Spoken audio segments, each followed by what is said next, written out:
Tired of your perfectly formatted Word documents turning into a jumbled mess when you share them?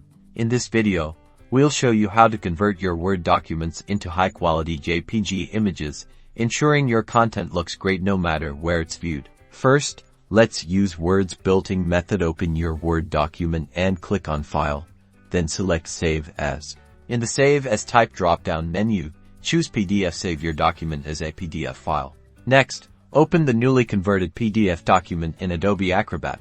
Go to File, then Export. Select Image and then choose JPG format. Name your JPG, choose a destination folder, and click Save. Now, let's explore an online converter. Head over to a website like small.com. There are many options available, but the steps are similar.